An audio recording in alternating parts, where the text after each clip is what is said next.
বাংলাদেশের গণমাধ্যমের অবস্থা ইন্ডিয়ার গণমাধ্যমের চেয়েও জঘন্য।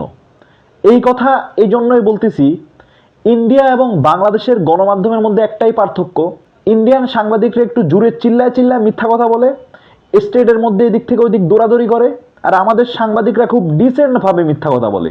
আপনি দেখেন আমাদের সংবাদ মাধ্যমগুলো, আমি মেন স্ট্রিম মিডিয়ার কথাও বলতেছি, এরা কোনো একটা তথ্য দেওয়ার আগে, এরা কোনো একটা নিউজ করার আগে সেটার আগামাথা চিন্তা করে না, সত্য কি মিথ্যা তা যাচাই করে না। এর একটা প্রকৃত উদাহরণ আমিনুল ইসলাম বুলবুল কালকে রাত্রে নাকি 2বার পালায় গেছে বাংলাদেশ থেকে, একবার আমেরিকা চলে যাচ্ছে, একবার অস্ট্রেলিয়া চলে যাচ্ছে। বাংলাদেশের এমন কোনো গণমাধ্যম নাই দুই একটা ছাড়া যারা কিনা এই নিউজটা প্রচার করে নাই।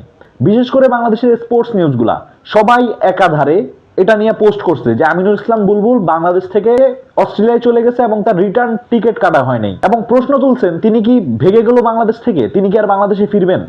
চিন্তা করেন কি নেগেটিভিটিটাই না ছড়াইলো আমাদের মিডিয়া। তো এই মিডিয়ার মধ্যে আর ইন্ডিয়ার গদি মিডিয়ার মধ্যে পার্থক্যটা কই?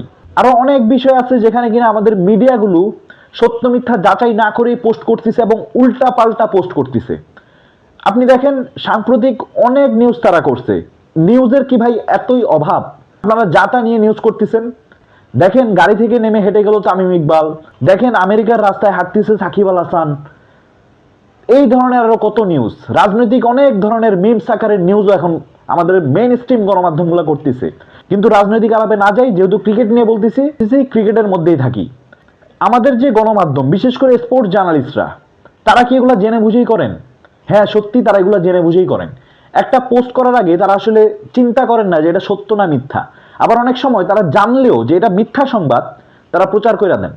কালকের নিউজটা কিন্তু ফার্স্ট না, এমন অনেক কিছুই তারা আগেই পোস্ট করে দেয়। আর তাদের পোস্টের নিয়মটা আমি আপনাদেরকে একটু দেখাই। তারা যখন কোনো একটা গণমাধ্যম যখন কোনো একটা কিছু পোস্ট করে, এক সারিতে যতগুলো গণমাধ্যম আছে সবগুলা সেম পোস্টটাই করে, সত্য মিথ্যা যাচাই করার কোনো তাদের টাইম নেই। এই ধরেন একটু আগে আপনাদেরকে একটা বাস্তব উদাহরণ দেই।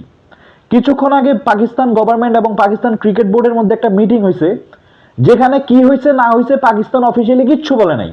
আমাদের গণমাধ্যমগুলো কি প্রচার করতেছে? পাকিস্তান ক্রিকেট বোর্ডকে বিশ্বকাপ খেলতে দিবে না পাকিস্তান সরকার। আপনি একটা জিনিস দেখেন, আমি আপনাদেরকে দেখাচ্ছি, স্ক্রিনে হয়তো দেখতে পাচ্ছেন, শুধু এই 3-4টা না, আরো অনেকগুলো গণমাধ্যমে এই একই নিউজ একই টাইটেলের সাথে প্রকাশ করছে যে পাকিস্তান সরকার পাকিস্তান ক্রিকেট বোর্ডকে অনুমতি দিতে চাচ্ছে না। কোনো বিষয় হয়তো সেখানে কথাই হয়নি, কিন্তু আমাদের দেশের এই টিভি চ্যানেলগুলো এটা পোস্ট করে দিছে। কারণ এই যে আপনাদের একটা ইমোশন দিয়ে খেলতেছে তারা, আপনারা তো এখন ইমোশনাল ভাবে যে পাকিস্তান বাংলাদেশকে সাপোর্ট করতেছে, এই ইমোশনটা তো আপনাদেরকে খাই দিছে। এমন কোনো ঘটনা তো ঘটেই নেই। পরবর্তীতে যখন দেখবেন পাকিস্তান দল বিশ্বকাপ খেলতে যাচ্ছে, আপনাদের পাকিস্তানের